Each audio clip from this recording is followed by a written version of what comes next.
Welcome back to Earth Station Trek, a show where we trek from the early days on NBC to the future on Paramount Plus and everywhere in between.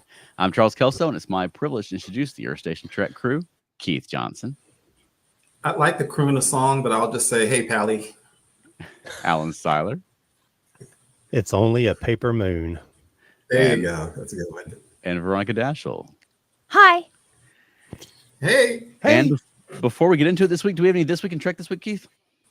I do. Got a couple of things that found something very interesting. One of them is really obvious, but I can't ignore it.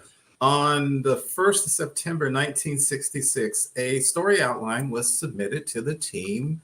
A little episode about a bunch of people who had been genetically engineered and World War III and Ricardo Montalban and all this kind of stuff. Yeah, that was Spacey. The story outline was first submitted on September 1st, 1966. And, you know, what more can be said about that? I mean, that's right. One of the best. I think I saw one of the million polls that Star Trek fans do, and Ricardo Montalban's character, Khan, was voted as the best villain / antagonist in Star Trek history. Take your pick, you know, the board, blah, blah, blah. Right. It's got to be one of the most influential episodes of Star Trek because it led to Wrath of Khan, which inspired so many Wrath of Khan copycats throughout Star Trek that I can't even count. Including Wrath of Khan. Right. Good point. And not to mention the for those old enough. Sorry. Yeah, for those old enough, there's been spoofs of it that have been done that have been really good. And again, for those really old enough, the cool thing when the movie Wrath of Khan came out, Ricardo Montalban by then had gone from being known as a really, pretty steadily working Hollywood actor to Mr. Rourke on Fantasy Island. So the jokes abounded back in the day about Mr. Rourke coming onto that show. And then he shows up with that chest and those muscles, and then like, okay, whatever.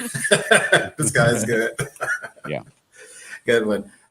Okay, another one let's got to put my glasses on. Sorry, I gotta do that. This is crazy. September the 1st, 1981, and September the 2nd, 1986, patents were issued to Paramount for the tricorder in 1981 and phasers in 1986.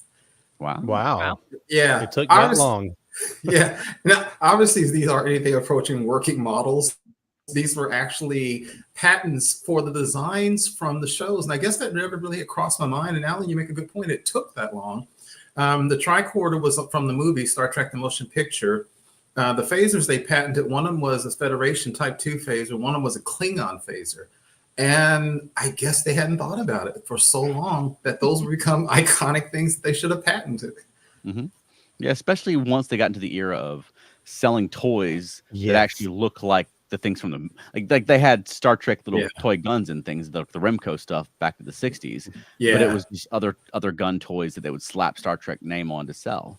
But I mean, by the 80s, like there were fans and kids buying, replicas. Mm-hmm. Right. Charles, it's funny you mentioned that because those of you who troll the internet long enough and just go through the Facebook groups, you will see like once a month the picture of this kid with a helmet with a light on top of it, and it's a Star Trek helmet, and it makes no sense. It's just a Star Trek helmet. And for those who remember back in the day when I was a kid, there used to be these little plastic guns that would shoot plastic disc out of them. There was one of those that was called the Star Trek phaser gun, and he literally was just had nothing to do with Star Trek, but they just slapped the name on it. So makes sense. Okay, 3rd of September, 1968. This is a big one. I do want to interject. That was better merchandising than they're currently doing with Star Trek. Hey. Damn. Shots fired. Yeah, I can't argue with that. Yeah. You see any Star Trek lunchboxes? Who's carrying Star Trek lunchboxes nowadays? Mm-hmm. Five Below. Here's another one. 1968. This is a really big deal. The Hugo Award for Best Dramatic Presentation was awarded to Star Trek for the episode. I'm sure you can guess. It doesn't even take 2 seconds from the original series. And that would be... I don't know. Yes. But what? The City on the Edge of Forever. Oh. Wins the Hugo Award for the Best Dramatic presentation in 1968. And of course, we've talked about Harlan Ellison a billion times. He was cursing and mad because that wasn't the one he wrote. We've talked about that several times on the show. His episode was about a guy who was a drug addict on the Enterprise selling drugs and Orient pirates, and it just didn't work. This really galled him that this won the Hugo Award, but hey, an absolutely classic episode. Right. A lot of stuff happened. The last one I think I've got also 1966, obviously kind of an important year for Star Trek. On September 4th, 1966, at the World Science Fiction Convention in Cleveland, Ohio, way back in 66, Gene Roddenberry showed for the first time to public audiences his copy of what was the Menagerie, because they had already had, this was up to their, I'm sorry, not the Menagerie, where no one has gone before. No man has gone before. This was their second pilot, which they showed to the audience. And the audience was rapt and just loved it. And it was gotten around that his original pilot existed and he happened to have it with him. So the people begged Gene Roddenberry to show the original pilot that NBC didn't pick up, but it was the black and white copy. And so the black and white copy of The Cage was shown to that lucky audience that day. That's amazing. And man, yeah, isn't that something else? And then I forget, I know we mentioned a while back, and then The Cage itself, the color version, the original version of The Cage wasn't shown on television for, gosh, was it 20 years or something crazy like that? Long time. And that's this week in Star Trek history. And of course, we know next week is Star Trek Day, but that's next Sunday, so I won't talk about that yet. That's right. Well, do we want to hit some comments before we get into the next section? Sure. Matt Sweatman says, hey, Matt, that he saw Con at Dragon Con. It was a really good con. Right. Really? Yeah. And my buddy Rob Levy says that if they patented Romulan ale, they'd make a mint. Well, we need to talk to the Star Trek wines people about that, because they have a Romulan ale wine, and they have a Romulan ale whiskey, and I feel like the other one's potentially vodka. Okay. You served it to us, Veronica, right? The Romulan ale wine I did. Okay. We haven't gotten to try any of the spirits yet. Right. Kung Pao Kirby says, "Hey Pelia." We'll be talking about that later tonight. Yes, we're going to get to that. And Elaine says, "I spy Captain Peak and the ensign." Yeah, those are our new puppets for those of you listening at home. We're going to be talking about that too. We will. Indeed. Yeah. Rob Levy now says, "Wine and ale are not the same, but oh well." Well, yeah, that's true, but it is what it is.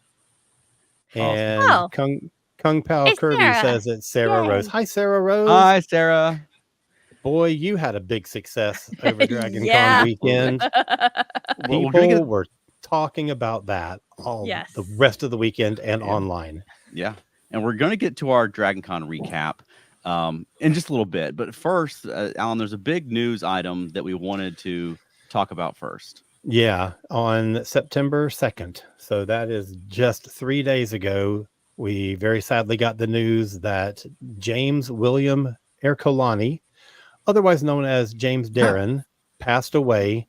And this is a man who had an incredible career.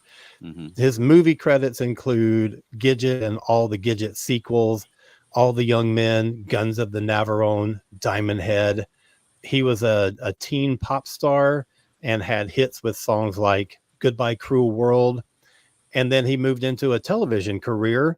He had starring roles on The Time Tunnel and on a little show called TJ Hooker, which stars somebody named William Shatner. And as we all know, played Vic Fontaine on Star Trek Deep Space Nine. And just really, really sad news. What a contribution he made to Star Trek and all the other pop culture things that he was involved in too, because his career is just incredible and goes way back. And Gidget was originally from 1959. He's been working for a long time. Yeah, I know. Yeah. We're going to be talking about Mr. Darren in a separate show, but we did want to make mention of his passing, since this is the week that it happened, and offer condolences to his family and friends. Yeah, it was a kind of a weird bit of. I was going to say it's kind of a weird bit of serendipity that Monday morning before we left DragonCon, we were walking around the dealer's room. Our only time in the dealer's room, basically. Yeah, and our friend Bobby Nash was over at a table near his table, so we went to talk to him. And I noticed at that table they had a reprinting of the 2 issues of the Time Tunnel comic book from the 60s. And I had one of those comics when I was a kid. It's passed down from my uncle or my dad. I'm not sure which. But I saw it, and the guy was like, "Oh, you know about the Time Tunnel?" I was like, "Of course I know about the Time Tunnel. I love the Time Tunnel." And I bought that graphic novel or the reprint of those 2 comics, and came home and took a nap and woke up and found out that James Darren had passed away. Yeah. And I mean, I loved the Time Tunnel when I was a kid. Yeah. That was one of the Sci-Fi Channel shows that I watched before he was on Deep Space Nine, and that's where I knew him from when he appeared on Deep Space Nine. Right, but me I mean, too. he's had an amazing career, but the Time Tunnel was huge for me. But I thought when he came to Deep Space Nine, he just did a phenomenal job. There's people who genuinely just thought he was an old crooner from the 60s who they got to play himself on the show because he played it so well. Yeah. Yeah, that's true. And like I said, we're going to talk about this in a full episode. But one of the things that what really hit me is one of my friends, when I texted her, said, "Oh no, not Moondoggy." That was her thing. Right. And then those of a certain age again, remember when he was Tony on Time Tunnel. Now he was bringing sexy back to sci-fi because that little turtleneck he had on. Boy, I tell you what, people love Tony in the Time Tunnel. That people talk about that turtleneck more than anything else. The sexy turtleneck. That's not something you think of in these days. When you're James Darren, it is. Yeah. Right on. I listened to him on the podcast. Gosh, it used to be called the Shuttle Pod. Now it's the Decon Chamber with Connor Trenier and Dominic Keating from Enterprise. And Charles, what you said about some people thought he was just an old guy who played himself on the show. That's the thing. He was that South Philly Rat Pack era guy. He was cool. He was just cool. He was. What a great guy. Absolutely. One last comment for now, not last forever. From Matt Sweatman. I have a soft spot for those Irwin Allen sci-fi shows. Oh my God. I love every one of them. They are all so good. They're awesome. Absolutely. They're good, but they're also fun when they turn bad. And Time Tunnel had kind of a similar arc to the other Irwin Allen shows where they were fighting silver aliens by the end. But sure. Those shows were so entertaining, and I just loved them. Yeah, I agree. All right, so that's it for now for Mr. Darren. We'll be talking about him in more depth in a separate show. All right. Well, do we want to turn over to our DragonCon recollections? DragonCon. Yep. And I think, Veronica, you probably have the first one sort of chronologically. Because Friday night at DragonCon, you were one of the stars of the Subspace Rhapsody picture show and sing along. So tell everyone how it went. It went amazing. Like, everyone was fantastic. There was a little rough choreography there for everyone, including myself. Sorry, Sarah. Hey. You all did good. But I think everyone had a great time, and I know everyone was talking about it the entire weekend. And we had been hoping that some of the cast might show up, so we've been trying to get in touch with them. And did they? They did. Lawrence, the guy who played I was gonna say Babs, but I was like, nope, that's the actor's name. Dr. Mbanga? Who played Mbanga, actually ended up talking to Anson because he went up and got his autograph or something, and he mentioned it to him. And so Anson and Christina and Ethan all showed up, and they were like in this little backstage area. They just showed up and surprised us, and someone came out and was like, "Hey, Sarah, you have some special guests back here." And she went back there, and I was like, "Ooh, I'm following." And it was them, and they just hung out back there until we were about to get started, and they sat up there and watched the show, and I had so much fun watching them watch the show. That was the best thing for me, was watching them watch the show. Yeah, I'm sure. But it was so cool that they showed up, and you know, they were having the whole a blast. They were having a blast. That is awesome. So Veronica, you're used to performing, so knowing they were there looking at you didn't make you nervous? It just that's awesome. No, I haven't gotten nervous to go on stage in so long. I mean, it's just not there anymore. I don't get nervous about it. I don't know why. I haven't gotten nervous to go on stage since Sunday.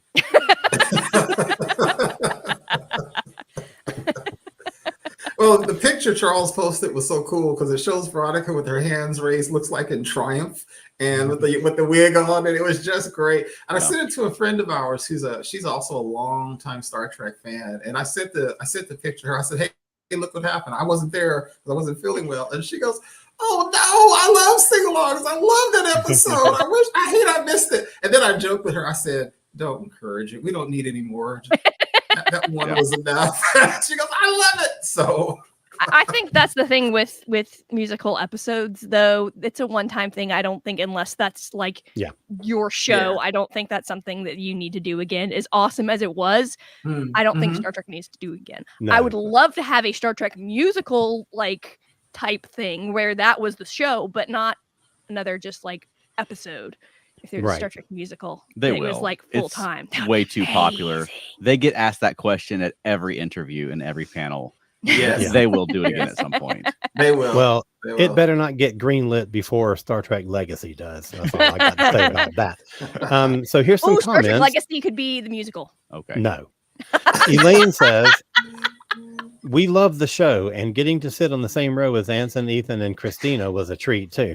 Wow. And it's funny actually because I had saved a seat for Chuck on the front row because I knew he was running over from another panel that he was at, and I wanted to make sure he was able to get in, which luckily I did. Otherwise, he would not have gotten in based on where the line was and where Alan ended up in the line. Yeah. But he ended up getting kicked out because we found out later that it was because they were making room for him of his seat. Yeah. He did have, so there were still seats at that time. So that's fine. Yeah, I can give up my seat for Anson Mount to sit down. He's the captain of the Enterprise. Yeah.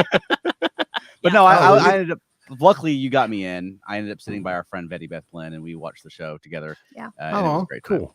Yeah. I got kicked out too, but I got kicked out of the room because the I line know was my long friends enough did too. that we they ran weren't out. counting people as they went in or something. Yeah, we had more people than we had chairs, right. And there was plenty of space in the back of the room. Yeah, I didn't understand that. Just 2 more rows of chairs would have sat everybody. I don't know Not that if they it can was move like in to fire marshal thing or if it is, but still. Rob Levy says that the show got mentioned to the cast on their Friday Q&A, and they said that they would come. Excellent. Yeah, course, I missed that because I was working the puppetry track table. Actors say that stuff, but you never know that they're actually right. Show you never up. know what their schedule actually is. They could have had like a They photo say shoot anything. they didn't realize about it, or they could have been like, "This is my only time to eat." Yeah, all day long. Exactly. Elaine says also the interpretation of the Enterprise was the best. That was I'm sorry. I know I was the highlight of the show, but really the Enterprise was. If you didn't see the show, there was sort of an interpretive dancer playing the Enterprise with like the Enterprise saucer on her head and like the nacelles. Seriously? So she would fly in and interpret what the Enterprise was doing. And if the Enterprise was rocking, she would do it was delightful. That's so cool. Yeah. Okay. Sarah Rose says, they scared me. I thought someone was having a breakdown backstage. No, we were having a breakdown of excitement. Right. And she says, as far as choreography goes, we'll get it next year. Yeah, we will. Oh, no, I'm sure nobody minded. No, they probably didn't even notice. Most of the audience didn't even notice. Exactly. That's something Veronica and I always say to each other before and after our shows is whatever happens on stage was supposed to happen on stage. Yep. Because the audience does not know what the choreography is. So right. As just an audience member, as far as I could tell, everybody was nailing what they were supposed to be doing. Yeah. Unless you like bump into somebody and knock them down. Yeah. You know. You trip over a chair or something. Or you're the only one not doing the choreography. Yeah, well, you know. Matt says the reaction of the crowd when Veronica came out as Pelia was great. Really? I got a cheer and I didn't even notice until because Chuck filmed me coming out. It wasn't because of the focus and everything, it wasn't a great like shot of anything. So we didn't post it. But the audience kind of went wild when you came out. Yeah. Which I was like, wow. I don't remember that at all, but okay. I think it's because you very much nailed the look of Pelia. The wig you found was perfect. You had the costume in a little bag, and you came stumbling out like a drunk Pelia. And I didn't even mean to do that. I think either that, or they're huge Earth Station Trek fans, and they saw one of us on stage. Well, that's very possible. Or Pelia is just a really popular character. I mean, who doesn't love Carol Kane? True. But I really do think it probably had something to do with the fact that we had talked about this show a few times before the thing actually happened. So, you know, she drummed up her own audience. That's great. Yeah. Sarah also says, we are hoping to get a bigger room next year. Well, you better, because I want to see it next year. I had to marry Wayne's, a cast member to get in. I know, right? Plan this out 14 years in advance. Wayne says hello. Hi, Wayne. He's late again, he says. Again, usually you're like an hour early. I know, exactly. Rob Levy says, it's amazing that they came. Yeah, that's agreed. Sarah says, haha, my best idea was the Enterprise as a character. That's a really smart idea. I'm really impressed with that. Yes. I can't wait to see it. And the year. person that they got for it was perfect. Yeah. And I'm gonna go ahead and answer Wayne about the videos. Yeah, so, I was just gonna pull that up. Yeah, so per Sarah, we're asking people not to post like long segments. We did have someone professionally film it, and we're gonna get some clips out, but we're trying not to get the full thing out there. So I mean, we'd love to see other people do this as well, but we don't want them to like steal all of our gimmicks and whatnot, because we had a little extra stuff in there that wasn't just like pure 100% Shadowcast. Right. Sure. And also, you know, I know the word's going to get out about this and other people will get the idea, but at the same time, you kind of want to keep it to just us as long as you can, you know? Yeah. You don't want every damn convention in the world to do this. Right. Not yet, anyway. Maybe give it a couple of years. But there will definitely be, at the very least, highlight clips that we had a specific person come in and film for us. That's exciting. And there's so many pictures that folks that had people on the audience that were in the cast took some photos. There have been some great ones of those. I have a dog begging to come up into my lap. Hold on. My footage. I filmed some bits on my phone, but I was too far back and sitting behind a Dragon Con photographer who stood up every 13 seconds to take a picture. And so my stuff's not great. But you guys killed it, and everyone loved it, and the people who weren't able to get in would have loved to. So I'm that is true. I'm sure you guys will do it again, but I'm really looking forward to seeing you do it again. Yes, me too. Yeah, that's very cool. It's been a while since the Buffy musical has happened at Dragon Con, right?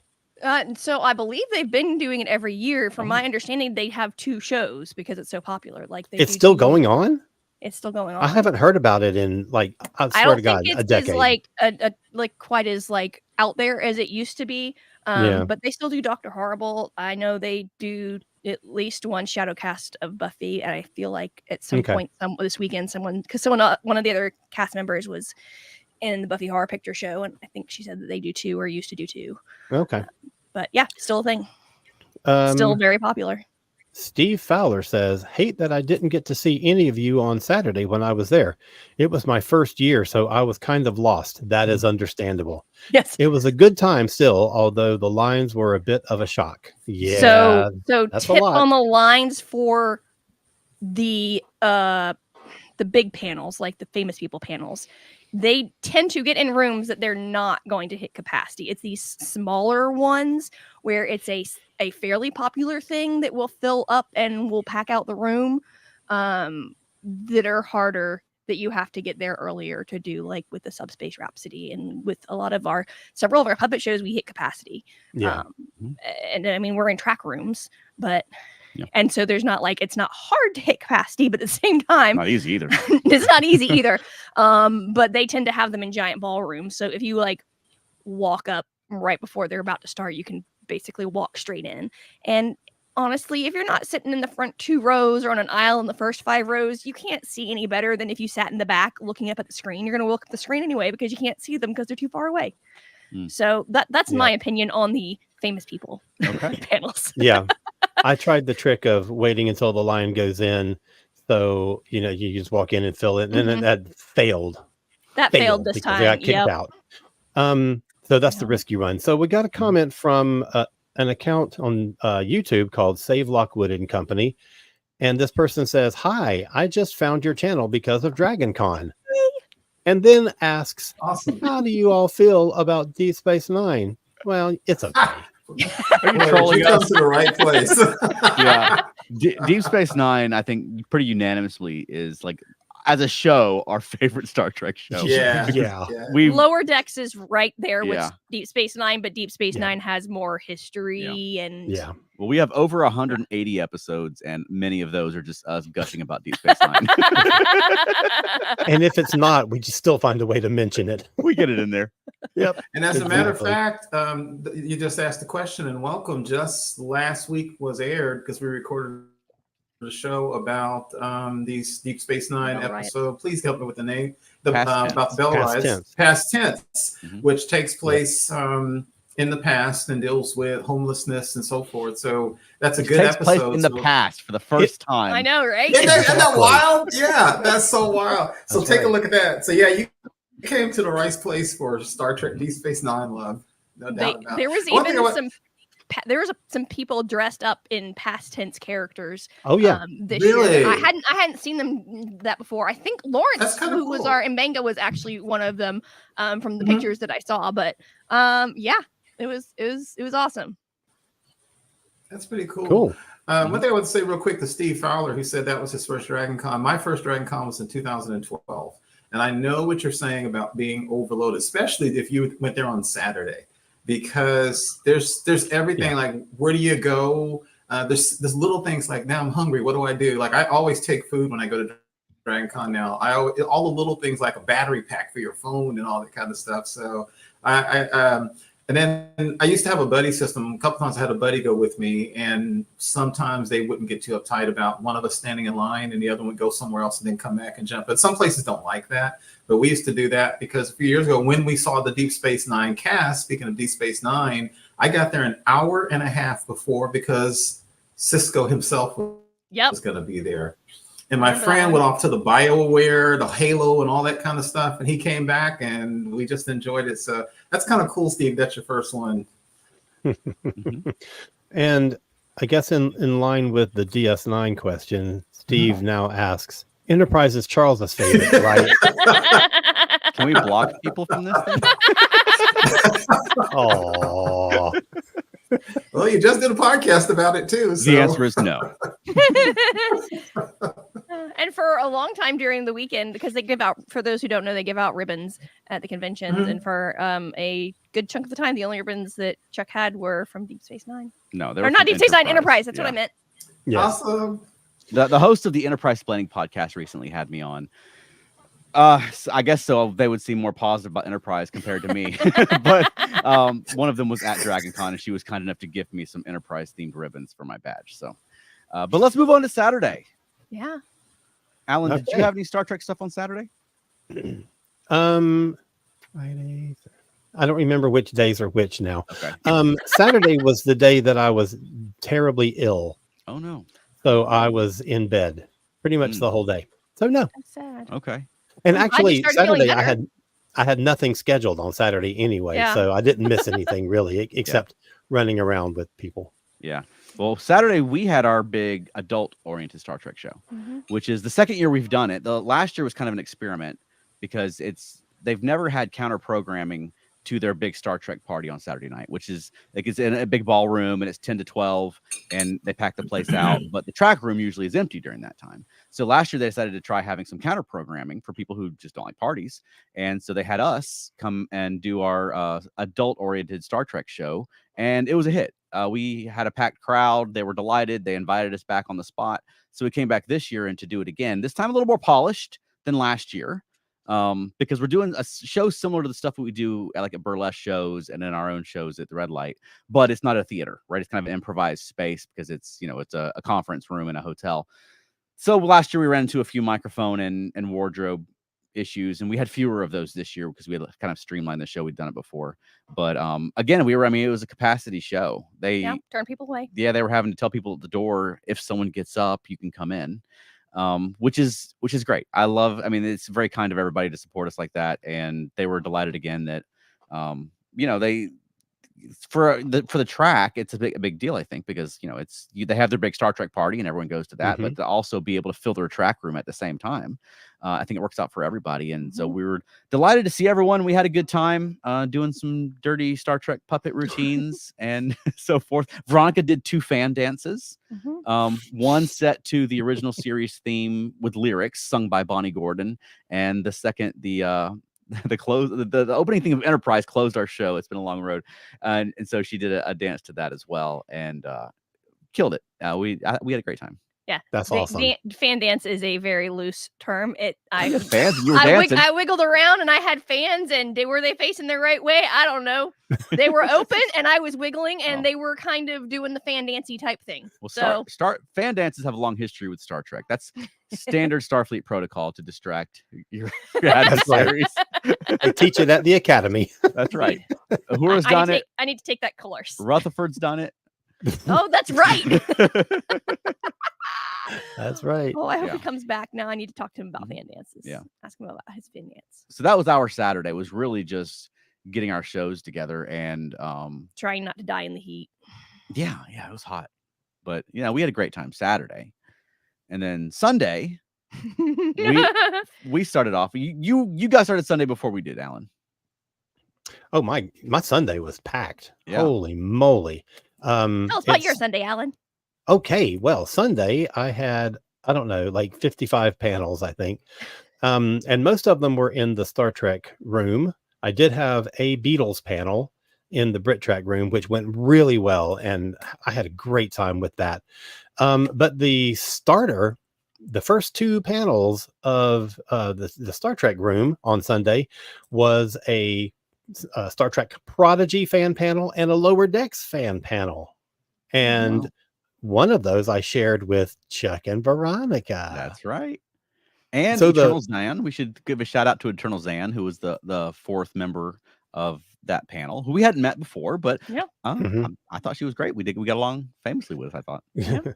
The Lower Decks panel was a lot of fun. It was, it was 10 o'clock on a Sunday morning, and it was the fact there was anyone in the room. Yeah. The fact that there was like 25 people shocked me, but it was kind of a light attendance, but people had a lot of questions and feedback, and it was very participatory, so it ended up being a lot of fun. I mean, how can it not be fun, when you're talking about Lower Decks? Right. Yeah. The AM stuff gets more and more difficult as Dragon Con goes along, because people have late nights and are dragging into things. And, it's not unusual for Sunday morning to be lighter in attendance. But yeah, we had a decent little number of people for our panel, I thought. Yeah. And they were, as soon as we opened up to questions, they were very engaged, and they were talking as much as we were. Yeah. Yeah. This is the Prodigy. So the Prodigy panel. Yeah. And that was the first panel that we've done together. Yeah. I know. First panel that we've done, period. Like everything else has been puppet shows. Yep. Well, you've not done panels before? We've done not at Dragon Con. We've done panels before elsewhere. Oh yeah. Yeah. But I don't think I ever did a panel. Okay. But yeah, we've got 3 of us on a panel so far. So now we just got to complete the set and get Keith on a panel. Yeah. Hey, it might happen next May. More on that later. Yeah. April. April. That's what I meant to say. I know what it is. Later. Yeah. Well, I had a great time at the Prodigy panel. I thought it was the audience was very engaged with it. They were asking really good they were asking questions I didn't know the answers to. It's okay. Well, one guy just asked us to sort of explain the temporal mechanics of Star Trek Prodigy, and I was just like, oh boy. What did you say? Prodigy characters can't do that. Right. What did you say? They should have had more Bonnie Gordon segments to explain it. And I used the Doc Brown chalkboard analogy. Nice. Yeah, because when we talked about Prodigy recently, I mentioned I actually rewound the sections where Will Wheaton's character was talking, Wesley was talking about 2 or 3 times, and I had to give up. You muted yourself, Keith. Yeah, I could not follow it. It was just, you're right. You want to talk about timey-wimey. This is when you just have to let go and go with it. Yeah. But they do love interesting stuff in Prodigy, and so it's a delight to talk to, especially on the heels of what might be its final season. Yeah. I feel it wrapped itself up very nicely, though. If that's the end, I think it did a great job of tying the Leading bow to on the a- package. to a fairly good Yeah, conclusion. it had a good resolution where you're not. It wasn't like fire, dun dun dun dun dun dun. You know, but they did leave you with enough where you can imagine future adventures and you would like to see them. You know, so didn't leave me unfulfilled, but it did leave me wanting more, which is I think that's perfect. Yeah, perfect place. For, Exactly. for a show that doesn't want to end but knows it is. For lack of a better way to put it. A couple of comments. Elaine says, "Do you think you'll ever make a naughty Garrett Wang puppet? He seemed fascinated by the naughty puppets during the Star Trek Welcome panel on Friday." I don't know why. I'm not that I don't know why we would make a because puppet. naughty puppets are fun. But yeah. And yeah, I mean, I would not rule out a Garrett Wang puppet because I've got an hour's worth of material to write for next year if they invite us back. So anything's on the table. The funny thing is, we've got one of our friends and fans posted or sent us some pictures that he took during our show. And there's a life-size Ensign Kim standee in the back who's just sort of watching us the entire time as we're doing like the Klingon BDSM and stuff like that. So it's pretty funny to Ensign Kim's back there, very surprised by what we're doing. What you need to do is see if you can rope Garrett into making a cameo appearance in your show. There you go. Yeah, there you go. I just love the idea that Garrett Wang from Star Trek Voyager was talking about our dirty Star Trek puppet show. I know. Yeah. Isn't that cool? That's pretty cool. And Matt says, "We wanted to do the Lower Decks panel on Sunday, but that time was our best chance at going to a Strange New Worlds cast Q&A. Well, I think you made the wrong choice." Kidding. Right? Yeah. The only reason we did not go to that Strange New Worlds cast Q&A or the Lower Decks panel is because we were still frantically making puppets. Yeah. Well, it's rough when you're up against a big guest Q&A. Yeah. You know, Yeah. you do get people who do not want to go to the big guest Q&A and they'll come see you. But yeah, it's tough when you're up against, Anson Mount. Yes. Right. I mean, come Yeah, on. if you're going to get up at 10 a.m. on a Sunday, it's probably going to be Anson Mount. Yeah. Yeah. Right. Nice. Okay. So I had a couple of more panels later in the day. One of them was the Beatles panel that I mentioned. And one of them is something that we talked about with Nick and Leo when they were here last time, giving us a little preview of what to expect in the Trek track. And this is the Salamander Awards. And basically it's a bracketed thing like March Madness kind of thing where you get suggestions from the audience ahead of time of the best of the worst Star Trek episodes. So not the bad ones like Code of Honor is terrible, but the ones that are bad, but they're fun, you know? So you're ranking all these things and you kind of decide in a pair, you go through all these names and you decide which one should move forward as the one out of that pair that you would most want to rewatch. And it comes down to a final pick. And this is such a fun panel. This is the third one that they've done, and it is so much fun. I was on last year's and I was on this year's, and this year they did a little bit differently. They played the trailer for the next week on Star Trek trailer for each episode that they're talking about, but some of them don't have trailers, so they wrote out a script of what a trailer might be, and the panel acted them out. It was so fun, and I'm like, you guys, next year we need to just do away with the trailers. Let's just script every one of the next times and let's just do it ourselves. It was great. Well, and while you were doing that panel, I'm sorry to interject, but Veronica we were across the hall getting ready for our show, and Veronica had to step into that room to get some of our stuff, and she had a bone to pick with you. No, not specifically with you, but with whoever decided what was on the list and the people who were voting, because Substation Rhapsody was on there, and Substation Rhapsody won its bracket when I was in there. But didn't he just say that means they want to rewatch it?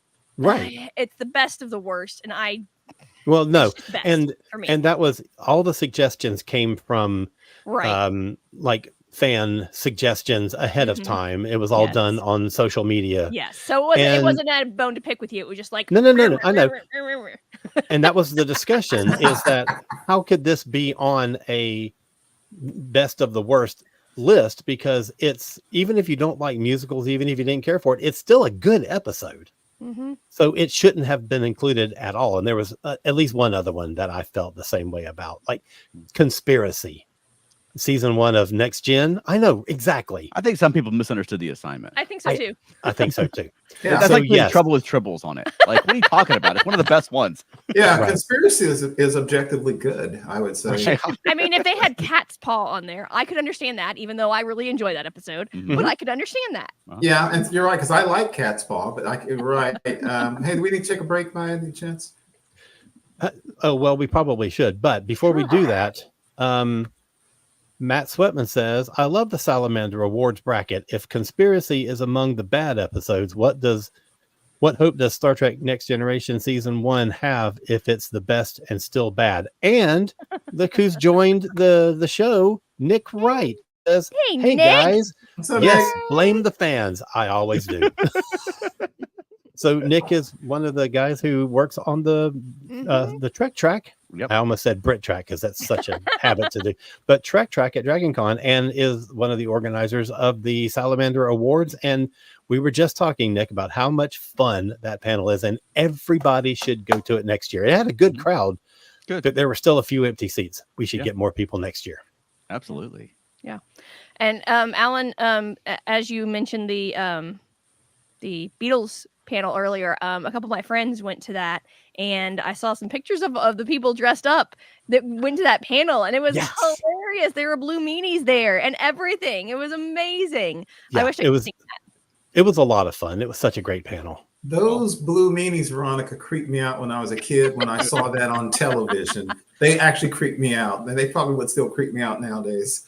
We actually have a semi-Beatlesy show that we meant to have a blue meanie on, but I didn't get to build that puppet in time, so we used our con puppet for that character. Who's orange? Yellow? Yellow. Yeah. Yellow. So hopefully if we get to do that show again, we'll have a actual blue meanie. Right. Well, Cool. do we want to take a quick break for a quick promo, and then we'll be right back with more DragonCon? Sure. Let me find, which one are we going to play? Yeah, it's up to you. You're pressing the trigger. Well, let's do this one. Well, since we've been talking about it, let's just do that. We can't show you what happens in the Felt Nerdy and Dirty show, but we can show you the people responsible. Charles Kelso, Veronica Dashel. Felt Nerdy and Dirty. You won't believe your eyes. We almost never played that one. That was good.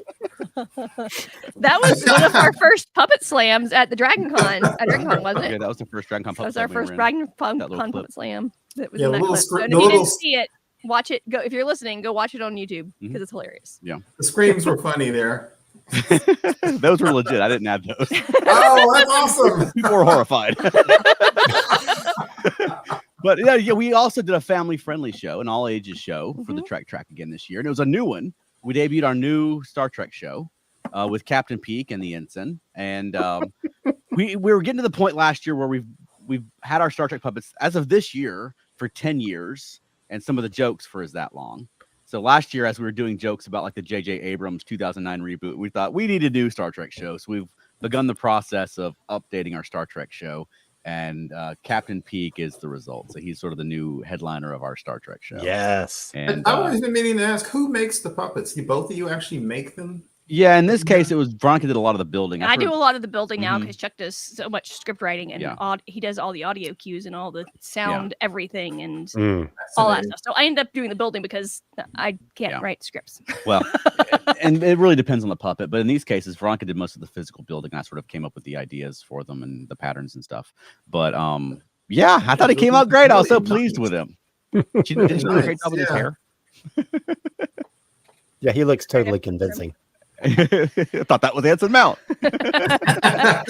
This is actually our like super old school Captain Kirk uniform because I didn't get a chance to make a that works though. Strange New Worlds. But our and then it was a sort of a parody of both Lower Deck, sort of a parody of the crossover, and it dealt with a lot of gimmicrins that cause strange things to happen, like crossovers and puppet episodes and so forth. But playing off of both Lower Decks and Strange New Worlds. So we had a good time. And like most of the stuff we were doing Sunday morning, I mean, this is 1 p.m. on Sunday, but it started off with kind of a lighter attendance. But by the time we were done, we had a pretty good group. I think people sort of trickled in as the show was going on, and they commented that it was the biggest group we've had in that room as of that day so far. So it's sort of as Sunday was building up. But yeah, I was really thrilled with it. We had a great time. Yeah. Okay.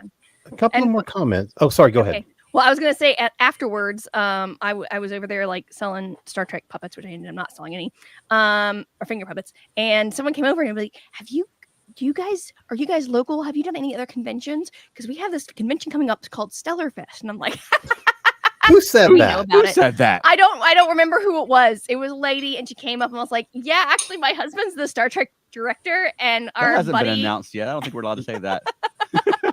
I thought it was announced. No. She came up and No, it hasn't. But I will say that the website is up now. Okay. As of this afternoon. And I had messaged the certain person. Oh, wait. And I just got a response from her asking if we could talk about it tonight. And her response was, I have no idea what that means. I don't know how to interpret that. But so let me get a couple of... Too late. Oh, I know. We'll talk about it next week. I promise. Yes, we'll go on. Elaine says, I loved learning about how you make the puppets and the secret of the eyes. Plastic spoons. Who knew? Yep. And we actually do a lot of puppets that have cast eyes now. Yeah. But we went back to the plastic spoon. We've had more luck adhering them. They're lighter. They are lighter. Mhm. It's easier to sand the back of them so they get a little rough so the glue holds into them more. Because contact cement even won't hold eyes. Eyes have gone flying off during shows while they've been stored in bins. Yeah. And the ones that are the soup spoons, no problems. Yeah. Okay. And we have a comment from a good friend of ours who has been on the show a number of times, Clarence Brown from a show called Discussing Trek. Clarence, it's so nice to see your name on our screen. Yeah. Love you. We need to have you back on the show pretty soon. And he says, I need to make it to Dragon Con. Sounds like y'all had a lot of fun. Definitely. It was always a lot of fun. It's worth it. It's worth going to Dragon Con. Yeah. It really is good. Hey, real quick, Alan, on the Salamander Awards, was there an overall winner for Best of the Worst? Well, it's funny that you asked that because the awards are named after, of course, the Voyager episode Threshold, where Janeway and Paris turn into salamanders. And this year, so anytime one wins the round, wins the whole thing, each year it gets retired from being considered. Okay, makes sense. So sense. you get a winner, and it's the only time it will ever have. So this year, that episode won. Mm-hmm. Really? How can it have Salamander gone? show won the Salamander Awards finally. Can it have gone 2 previous years without that one winning when the whole thing is named after it? But yes, it did win this year. And finally, Nick says, I'm frustrated every year because I'm always working the 10 Forward party, so I can't go to see the Felt Nerdy and Dirty Star Trek show in the track room. Well, yeah, I don't know how to help you with that. I think you need to talk to your boss and have him schedule things differently. Yep. Work out a different schedule. Yeah. I don't know how you would, but yeah. And I'll say that I also object to Threshold being considered a bad episode. I think Threshold's fantastic. It's like an Outer Limits episode where it's like a test pilot who starts to mutate his body horror.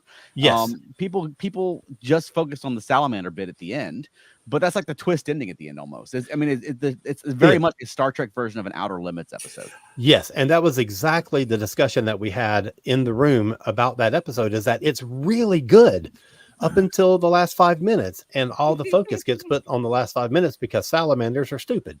But Charles, I mean, it's funny. Not salamanders themselves, but you know. Right. Charles, it's funny you say that because I listened to the Delta Flyers, the podcast that Garrett Wong and Robert Duncan McNeil do. And a couple of years ago, they got it. And it was one of those, they talked about it. And Robert Duncan McNeil was a little actually embarrassed coming into the episode to talk about Threshold. And then when they came out of it, Garrett Wong was like, dude, other than that weirdness at the end, to your point, Charles, they're like, you're doing really good acting when like his tongue falls out and all that kind of weird stuff. And he loses the ability to breathe oxygen. Yes.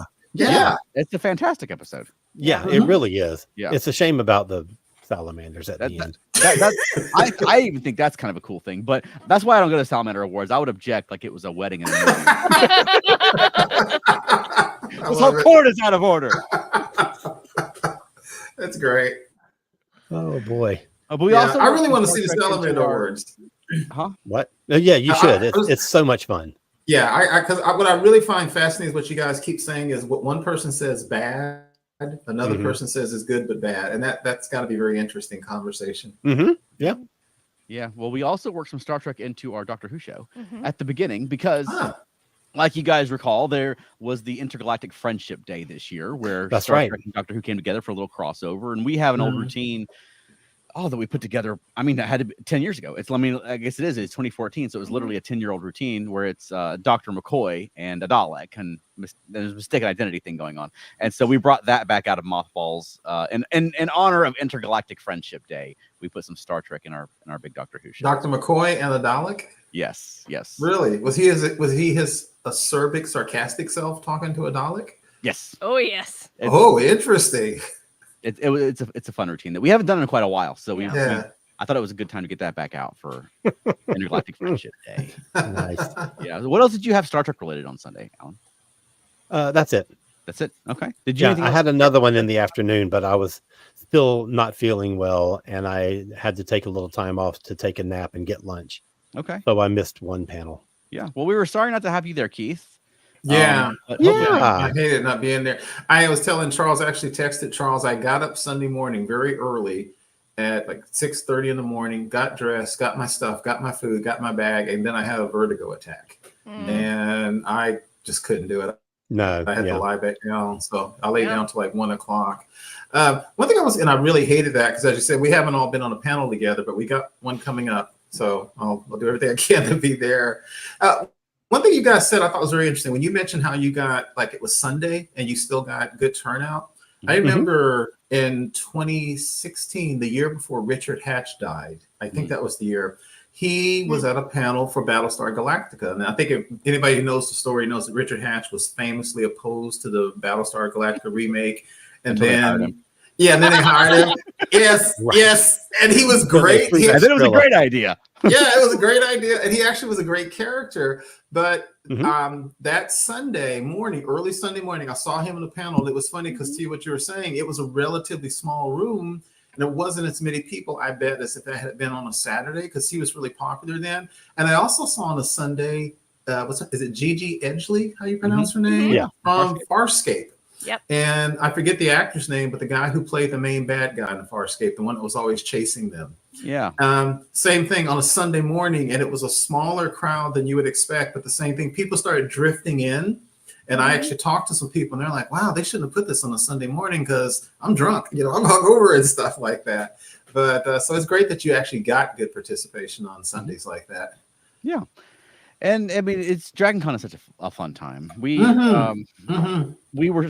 surprisingly had the opportunity to get a Marriott room on the 4th floor on Friday. This came up Friday during our puppetry track. Merch booth shift. So it was so it was our first year with a host hotel, and that was a very different experience too. That was pretty great. But we had a great time. Can't wait till next year to do it again. But if you can't wait till next year, we have another event coming up that we can't talk about yet, Veronica. So we'll be talking about that soon. But right around First Contact Day, block your schedule off is all I'll say. I was thinking you were talking about the October thing. I was like, why can't we talk about that? No. I had a great time at DragonCon. I have another question for you guys. When I go, because I've never done panels or participate, I just go. When I go to DragonCon, I get the 5-day pass, and I usually stay with friends downtown. And I literally don't go to sleep till like 4 or 5 o'clock every single morning because I'm just doing it. So when y'all have to do panels and stuff, do you stay up late like that, or do you get exhausted and have to? We end up having to a lot of the time. Well, we don't stay up till 4 or 5 a.m.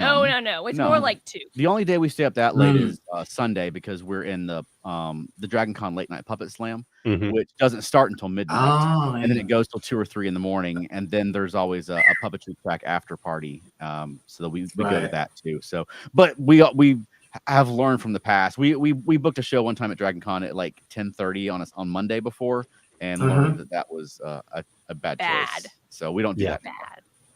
Monday is our wander around day. And I tend to just not stay out that late anymore. I mean, I'm old, so and I ever since I became a attending professional, my schedule has ended up being kind of heavy every year. So I mean, I'm just going all day long most days. This year it was weird that I had such a heavy schedule on Sunday and nothing at all scheduled on Saturday. That's never happened before. Yeah. It's crazy. So Yeah. Hey, and We didn't even get into the Walk of Fame until like Monday. Oh, I when never did. basically everyone was gone. Yeah. Mhm. So Yeah, Yeah. there was no one there. That's why we were able to get in. yes. But yeah, it was the line was too always packed. long. And we didn't have the time to commit to stand there for an hour to walk in No. to see them. No. yeah. Okay. Well, Keith, where do people find more of you? You can find me on X and also on Facebook, primarily the ESO Network Facebook groups. And how about you, Alan?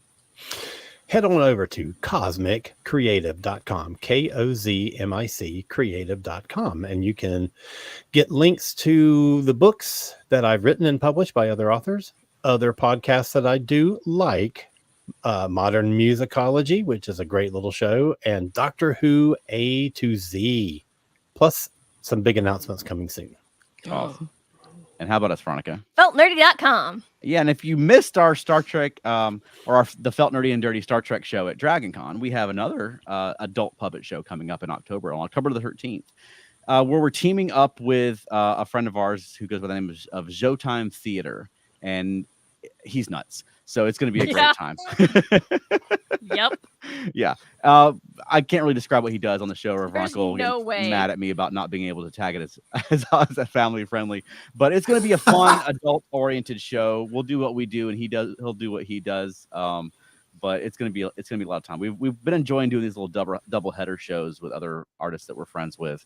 And so that'll be October the 13th at 3 p.m. at the Red Light Cafe here in Atlanta. Tickets are on sale now. So, feel free to look up the Felt Nerdy and Dirty Show on Facebook, or search for the Eventbrite ticket link for, it's called the Dirty, what do they call it? The Dirty Weirdo Show. Dirty Weirdo Show. Felt Nerdy plus Showtime Theater. So that's going to be a lot of fun. Yep. And if you want our family-friendly stuff, you can just go to Felt Nerdy across social media. And we've got some stuff coming up for that as well that we'll be announcing soon. And where else will you find us, Veronica? Monkeying Around, a podcast about the monkeys. Yep. We have some fun shows on that coming up. We took a little bit of a break so we can get ready for DragonCon and stuff, but we'll be monkeying around. We'll be back quite soon. And Veronica, do you have a closing for us this week? Hit it. Hit it. Nice. Nice. Well, bye, everybody. Thanks All all. right. Take care, y'all. See you next time on Thursday. Whoop, whoop, whoop. Yep.